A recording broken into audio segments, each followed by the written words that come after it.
रामचरित मानस एहि नामा, सुनाते श्रवण पाइय विश्राम।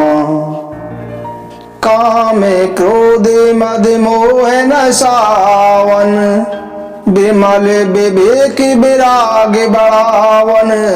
सादर मज्जन पान किए ते, मिटहि पाप परिताप हिते। जे सकाम नर सुनहि जे गावहि, सुख संपत्ति नाना विधि पावहि।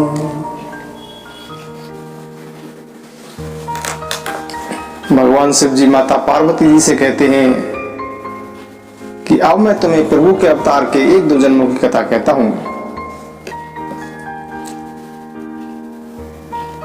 हे भवानी, श्री हरि के जय और विजय 2 द्वारपाल थे, जिन्हें सब जानते हैं। द्वारपाल हरि के प्रिय दो, जय और विजय जाने सब को। बेप्री श्राप ते दोनों भाई, तामस असुर देह तिन पाई। कनक कशिपु अरुहाटक लोचन, जगत विदित सुरपति मद मोचन। विजयी समर वीर विख्याता, धरी बराह बपुए किन पाता। हुई नर हरि दूसरे पुनि मारा, जन प्रहलाद सुजस विस्तारा। जय और विजय नाम के 2 द्वारपाल हैं, जिन्हें सब जानते हैं। उन दोनों भाइयों ने शनकादि ब्राह्मण के शाप से असुरों का शरीर पाया। एक का नाम था हिरण्यकश्यपु और दूसरे का नाम था हिरण्याक्ष। देवराज इंद्र के गर्भ का भी दलन करने वाले ये दोनों सारे जगत में प्रसिद्ध हुए। ये युद्ध में विजय पाने वाले विख्यात वीर योद्धा थे। इनमें एक हिरण्याक्ष को भगवान ने सूअर का रूप धारण करके मारा और दूसरे हिरण्यकश्यपु को नरसिंह रूप लेकर वध किया और अपने भक्त प्रहलाद का यश प्रसारित किया। भय निशाचर जाइते महावीर बलवान, कुंभकर्ण रावण सुभट सुर विजयी जग जान। यही दोनों देवताओं को जीतने वाले तथा रावण और कुंभकर्ण नामक बड़े बलवान राक्षस हुए, जिन्हें सभी जानते हैं। मुकुट ने भय हते भगवाना, 3 जन्म द्विज बचन प्रवाना। एक बार तिनके हित लागी, धरे शरीर भगत अनुरागी। कश्यप अदिति तहा पितु माता, दशरथ कौशल्या विख्याता। एक कल्प यही विधि अवतारा, चरित पवित्र किए संसारा। एक कल्प सुर दे की दुखारे, समर जलंधर सन सब हारे। शंभु की संग्राम अपारा, धनुज महाबल मरई ने मारा। परम सती असुराधि पिनारी, तेहि बल ताहि ने जितहि पुरारी।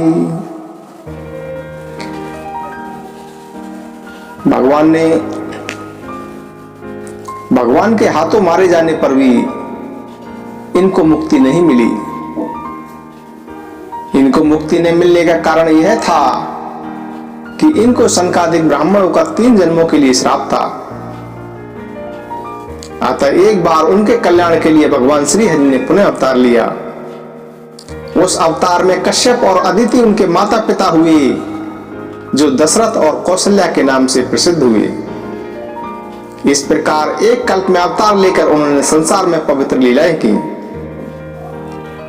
और एक कल्प में सब देवताओं को जलंधर दैत्य से युद्ध में हार जाने के कारण दुखी देखकर शिव जी ने उनके साथ घनघोर युद्ध किया, पर वह महाबली दैत्य मरता ही नहीं था। उस दैत्यराज की स्त्री बड़ी पतिव्रता थी। उसी के प्रताप से त्रिपुरासुर जैसे अजय शत्रु का विनाश करने वाले शिव जी भी उस जलंधर दैत्य को नहीं जीत सके। तब प्रभु ने छल से उस स्त्री का व्रत भंग किया और व्रत भंग करके देवताओं का कार्य किया। जब उस स्त्री को यह भेद पता लगा कि भगवान विष्णु ने मेरा व्रत भंग किया है, तब उस स्त्री ने, वृंदा ने क्रोध करके भगवान को श्राप दे दिया। भगवान ने वृंदा के उस श्राप को भी स्वीकार किया और वही जलंधर उस कल्प में रावण बना,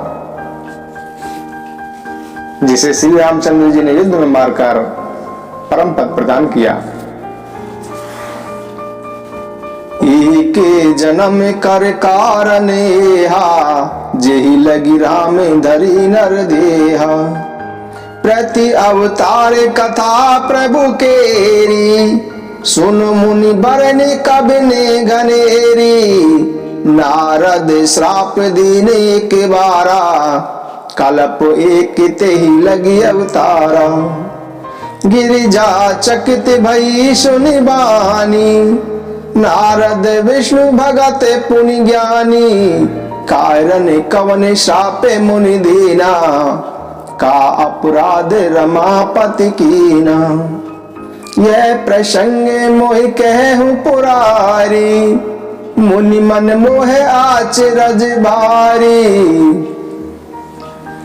एक कल्प में श्री रामचंद्र जी ने मनुष्य देह क्यों धारण किया, उसका कारण यह था कि प्रभु के प्रत्येक अवतार की कथा का कवियों ने अनेक प्रकार से वर्णन किया है। एक बार नारद जी ने भगवान को श्राप दे दिया था, अतः एक कल्प में उन्हें इसलिए अवतार लेना पड़ा। नारद जी ने श्री हरि को श्राप दिया। इस बात को सुनकर माता पार्वती जी बड़ी हैरान हुई। माता पार्वती जी बोली कि नारद जी तो विष्णु के भक्त हैं और परम ज्ञानी हैं, उन्होंने भगवान को श्राप क्यों दिया? भगवान ने ऐसा क्या अपराध किया था? हे शंकर जी, यह कथा मुझे सुनाइए।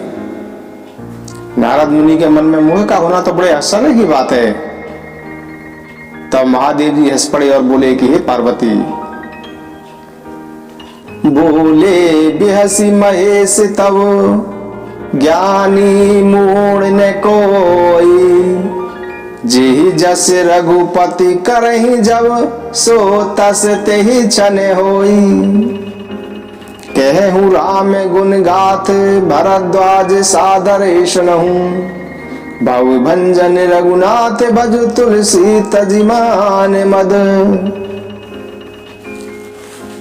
महादेव जी ने कहा कि हे पार्वती, न तो कोई ज्ञानी है न ही कोई मूर्ख है।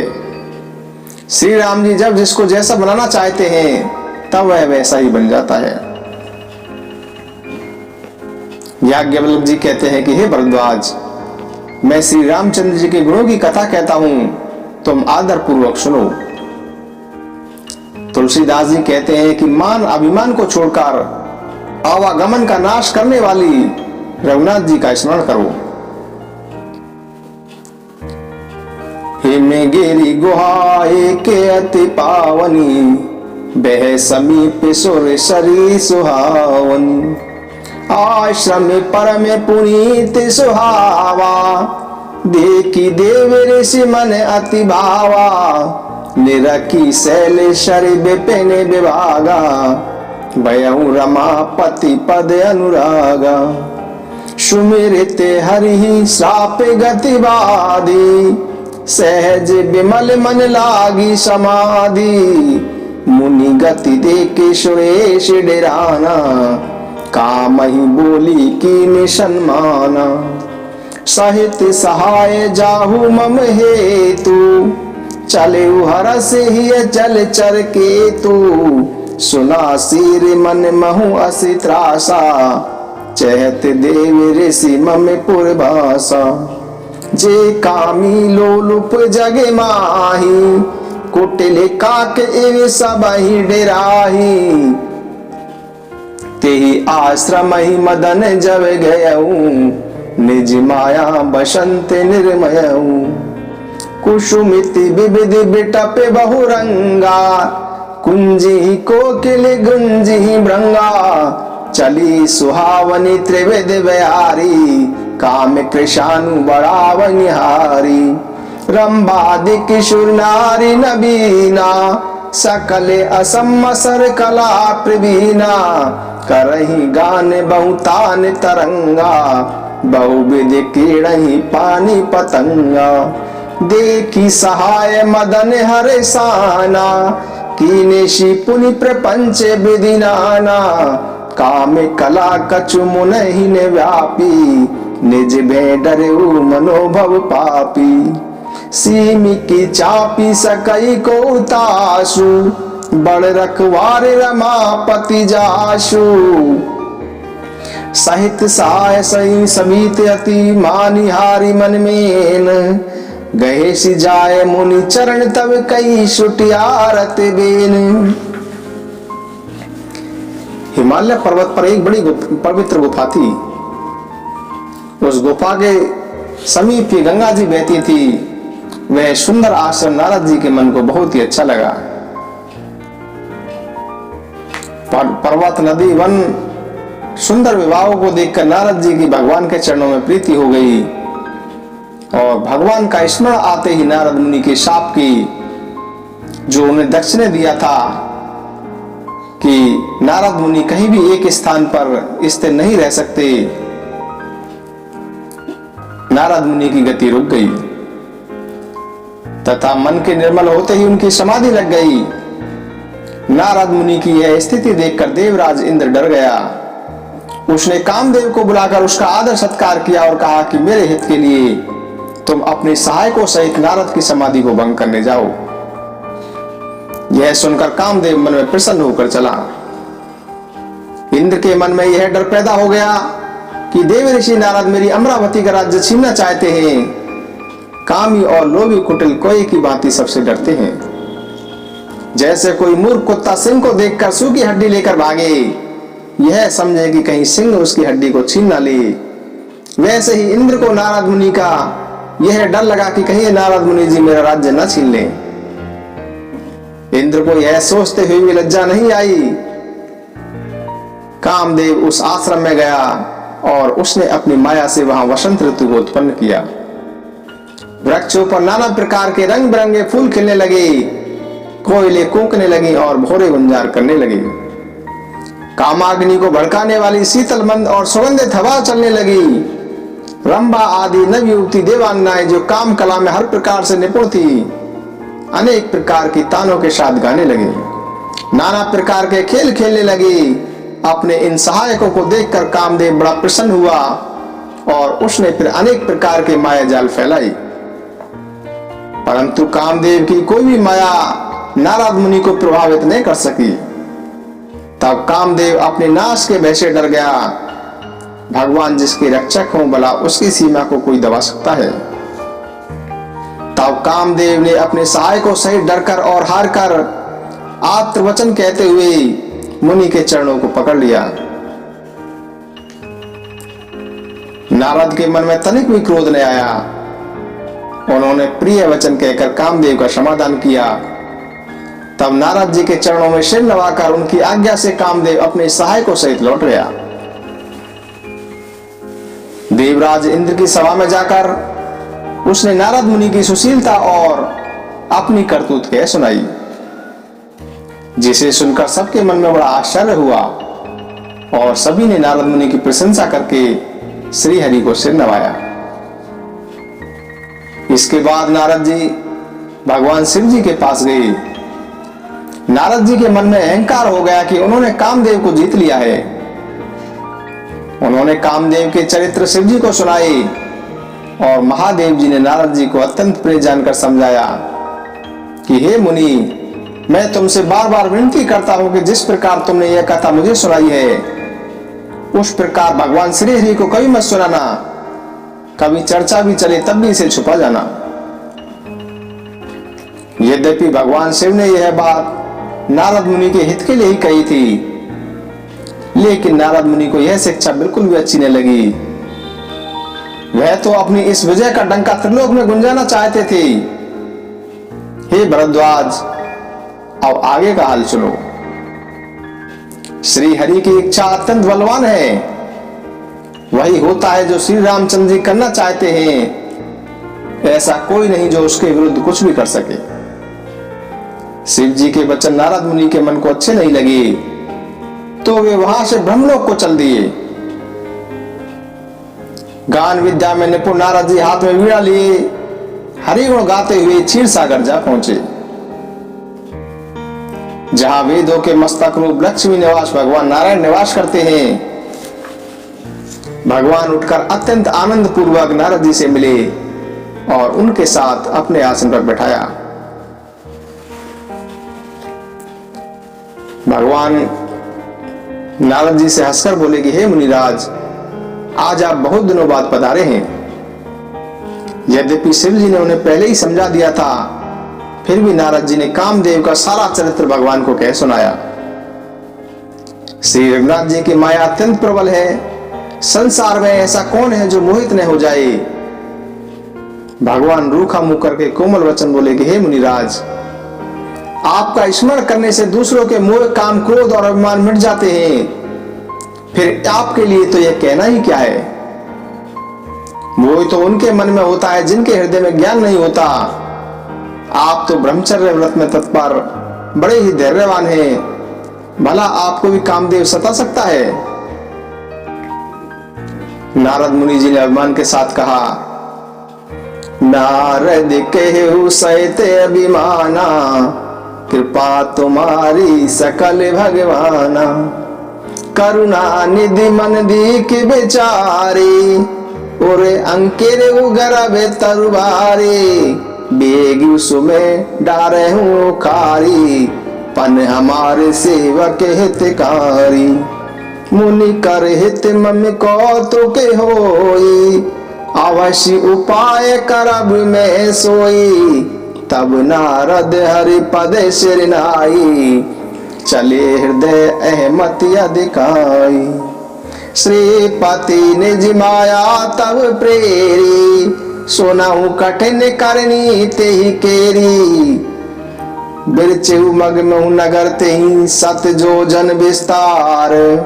श्रीनिवास पुरते अधिक रचना विविध प्रकार।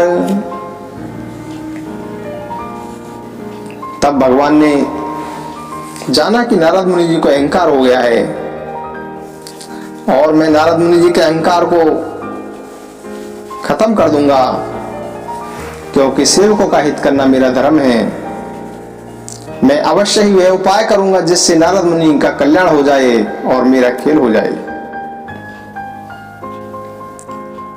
तब भगवान ने अपनी माया से 4 कोस का एक नगर रचा। उस नगर की रचना इतनी विचित्र थी कि वह वैकुंठ से भी अधिक सुंदर था। उस नगर में ऐसे सुंदर नर नारी बसते थे मानो अनेक कामदेव और रति मनुष्य शरीर धारण करके आए हों। उस नगर में सील निधि नामक एक राजा रहता था, जिसके यहाँ असंख्य घोड़े, हाथी और सेना के समूह थे। उसका वैभव और विलास 100 इंद्रों के समान था। वह रूप, तेज, बल और नीति का ग्रह था। उसके विश्व मोहिनी नाम की एक कन्या थी,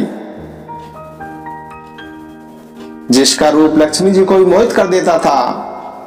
यह सब भगवान की माया थी। उसकी शोभा का वर्णन भला कैसे किया जा सकता है। विश्व मोहिनी राजकुमारी स्वयंवर करना चाहती थी, इसीलिए वहां अनेक राजा आए हुए थे।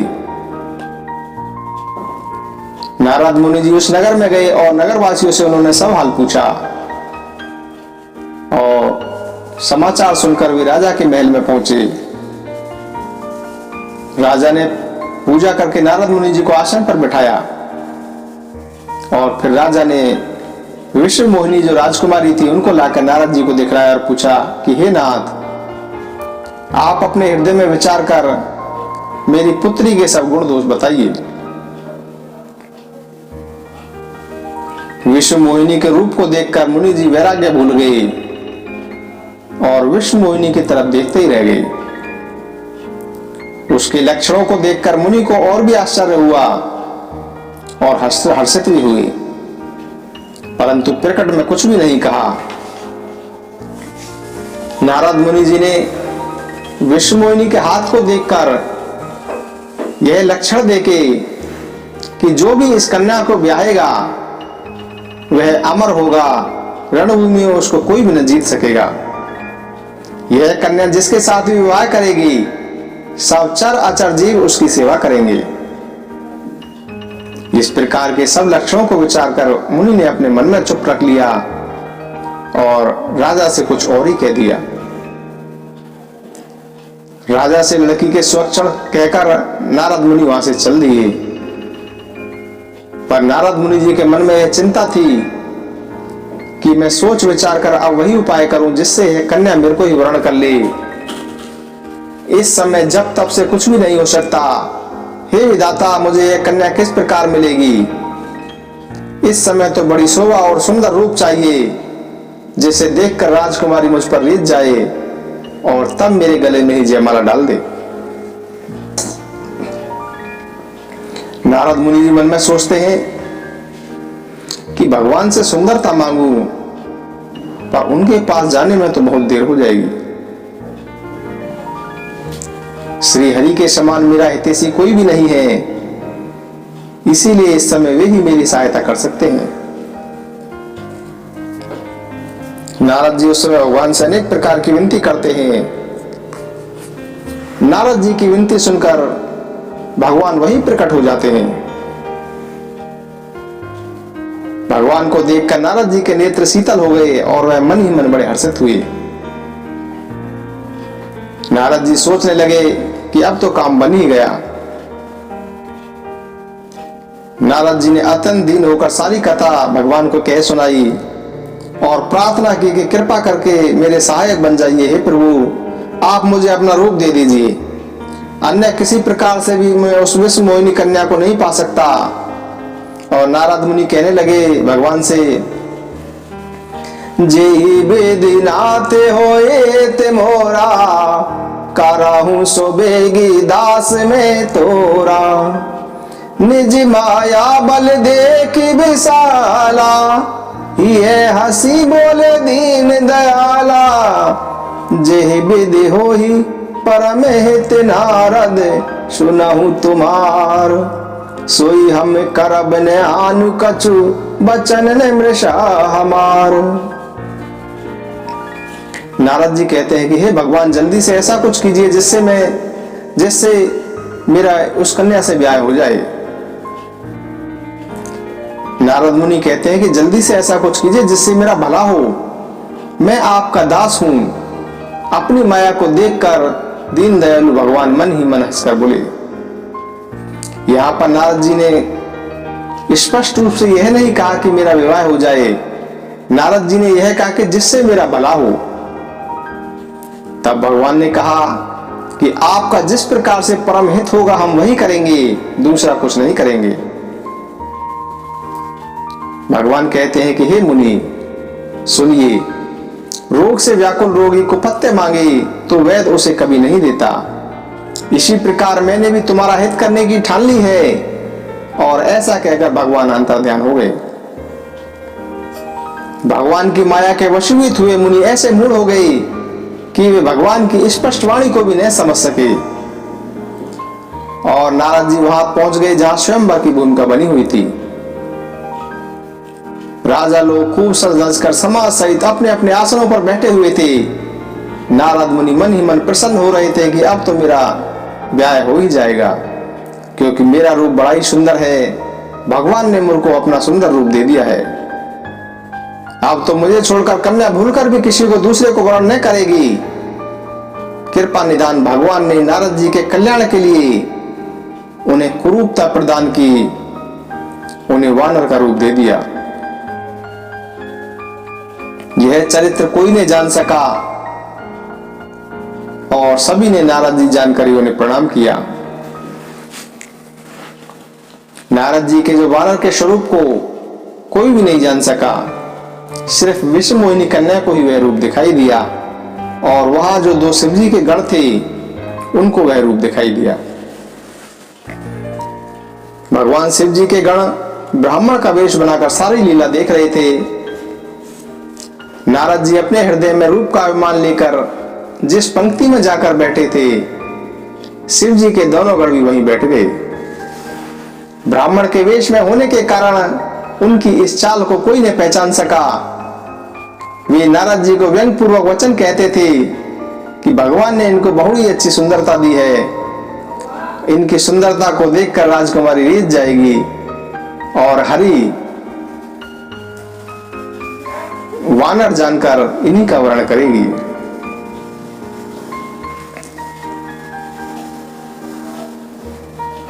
नारद मुनि को मोह हो रहा था, क्योंकि उनका मन माया के वश में हो गया था। शिव जी के गण प्रसन्न होकर हंस रहे थे। यद्यपि मुनि उनकी अटपटी बातें सुन रहे थे, फिर भी बुद्धि के भ्रम के कारण वे उनकी बातों को अपनी प्रशंसा ही समझ रहे थे। इस चरित्र को कोई नहीं जान सका। केवल राजकन्या विश्व मोहिनी को वह रूप दिखाई दिया तथा उनका बंदर जैसा जो मुंह था और भयंकर शरीर देखते हुए कन्या क्रोधित हो उठी। तब राजकुमारी सखियों को साथ लेकर इस प्रकार चली मानो राजहंसनी चल रही हो। वह अपने कमल जैसे हाथों में जयमाला लिए सब राजाओं को देखते हुए घूमने लगी। जिस ओर नारद मुनि रूप के घर में फूले बैठे थे, उस ओर उसने भूलकर भी नहीं देखा। नारद जी बार बार उचक रहे हैं, झटपटा रहे हैं। उनकी यह दशा देखकर शिव जी के गण मुस्कुरा रहे हैं। श्री भगवान भी राजा का शरीर धारण करके वहां पहुंच गए। राजकुमारी विश्व मोहिनी ने हर्षित होकर भगवान के गले में जयमाला डाल दी। भगवान दुल्हन को साथ ले गए और सारी राजमंडली में देखती रह गई। मोह के कारण मुनि की बुद्धि नष्ट हो गई थी, अतः वे राजकुमारी को गई देख अत्यंत व्याकुल हो गए, मानो गांठ से छूटकर मणि गिर गई हो। नारद जी इतने व्याकुल हो गए जैसे गांठ से छूटकर मणि गिर गई हो। तब शिव जी के गणों ने जो नारद जी के पास ही बैठे हुए थे मुस्कुराकर कहा कि आप जरा दर्पण में अपना मुंह तो देखिए। ऐसा कहकर वे दोनों भयभीत होकर भाग गए।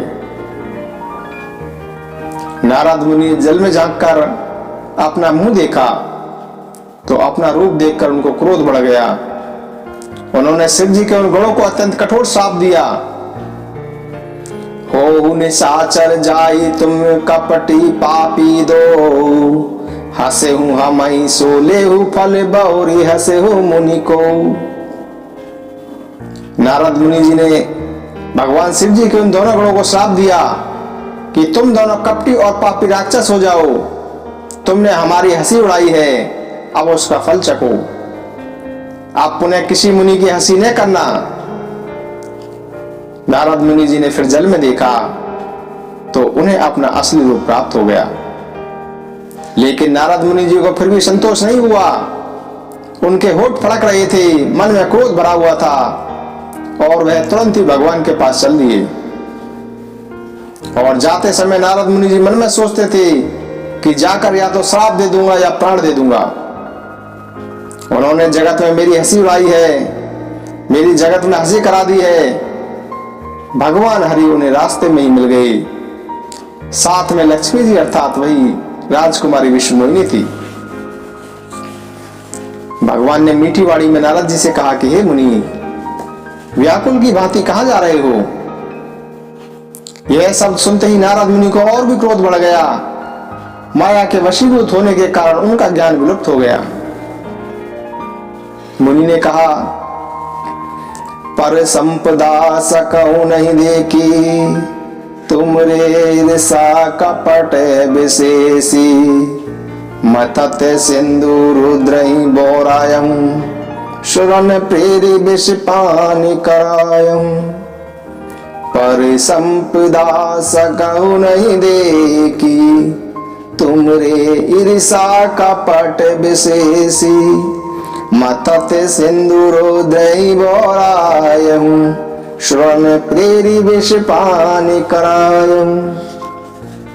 नारद मुनि जी ने भगवान से कहा कि तुम दूसरों की संपदा नहीं देख सकते, तुम्हारे भीतर ईर्ष्या और कपट भरा हुआ है।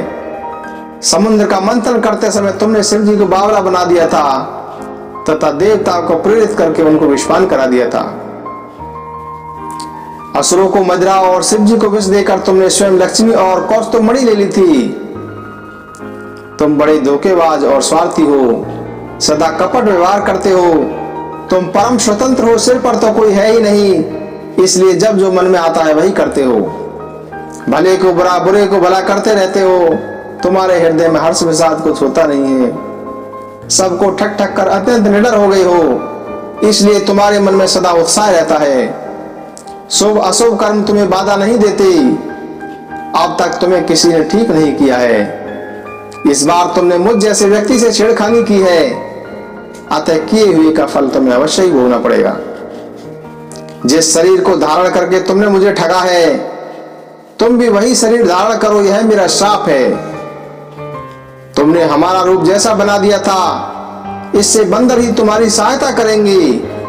और मैं जिस स्त्री को चाहता था, उससे मेरा वियोग कराकर तुमने मेरा अहित किया है, इससे तुम भी स्त्री के वियोग में दुखी होगे। श्राप शीश धरि हर्षिए, प्रभु बहु विनती कीन, निज माया की प्रबलता करसी कृपा निधि लीन।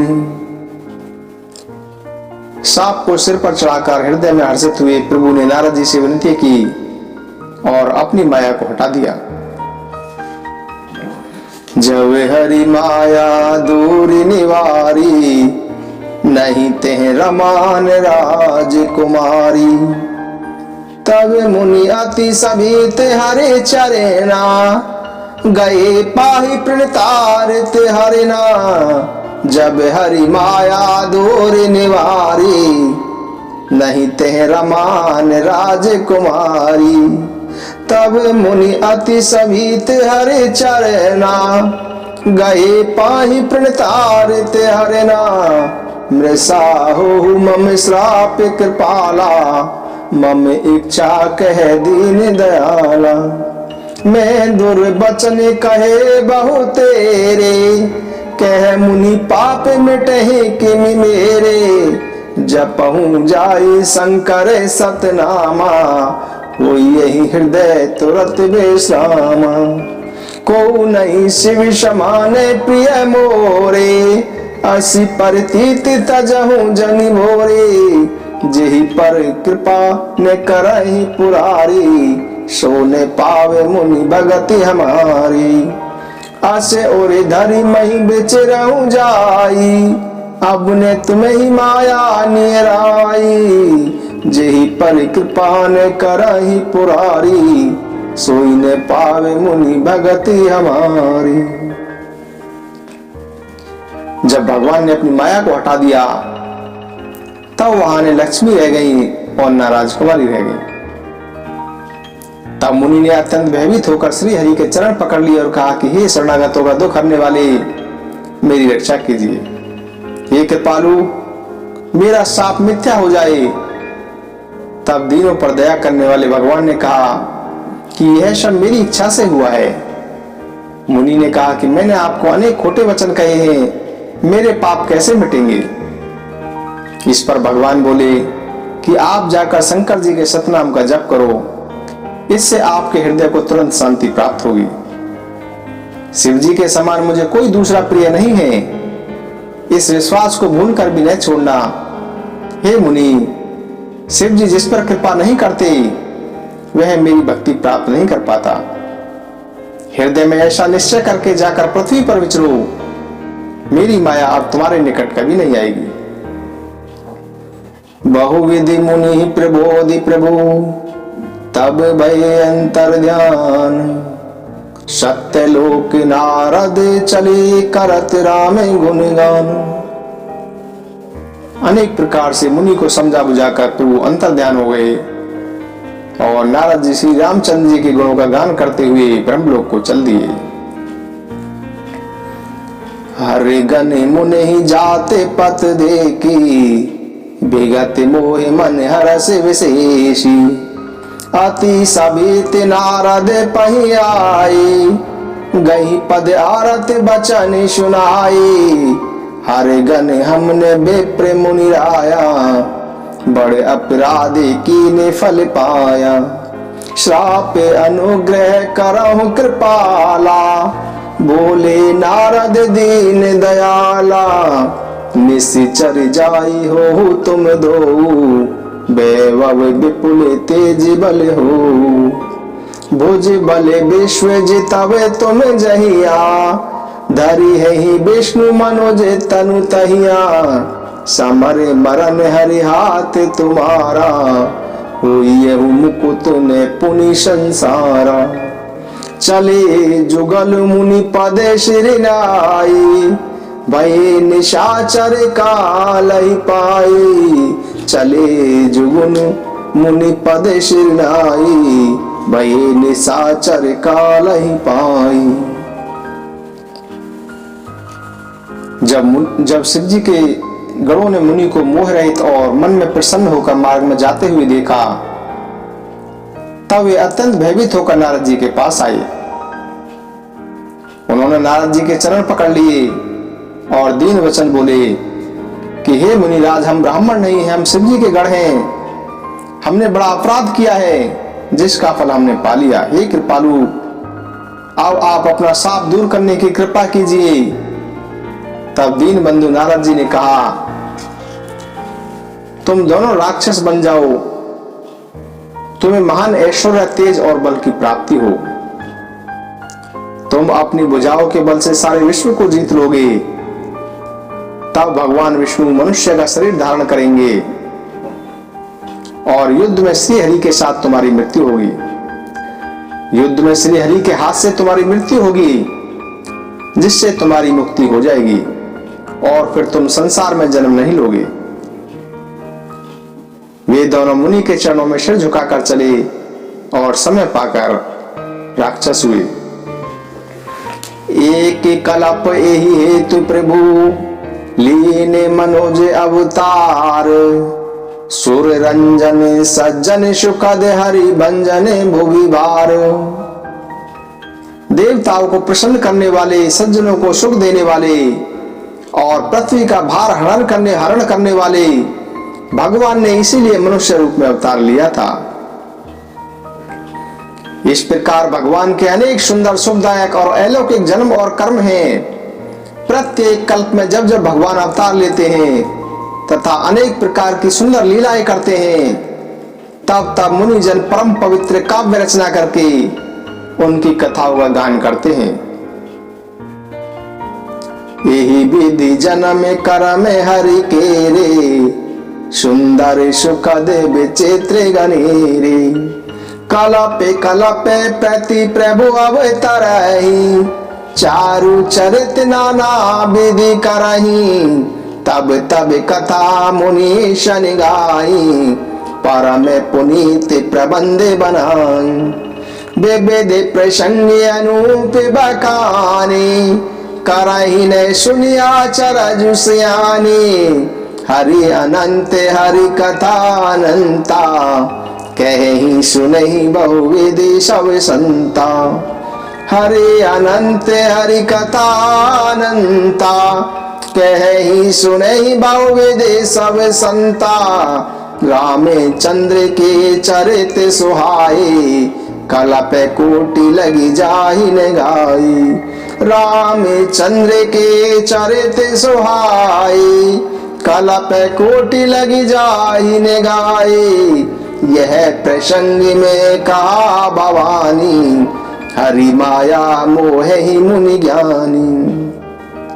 प्रभु कौतुक प्रणत हितकारी, सेवते सुलभ सकल दुखकारी। यह प्रसंग में कहा भवानी, हरि माया मोह ही मुनि ज्ञानी। अबे प्रभु कृपा करहु ए बाती, सब तजी भजन करहु दिन राती। अबे प्रभु कृपा करहु ए बाती, सब तजी भजन करहु दिन राती। अबे प्रभु कृपा करहु ए बाती, सब तजी भजन करहु दिन राती। अबे प्रभु कृपा करहूँ यही भांति, सब तजी भजने करहूँ दिन राति, सब तजी भजने करहूँ दिन राति। जय श्री राम, जय जय श्री सीताराम, जय जय श्री सीताराम।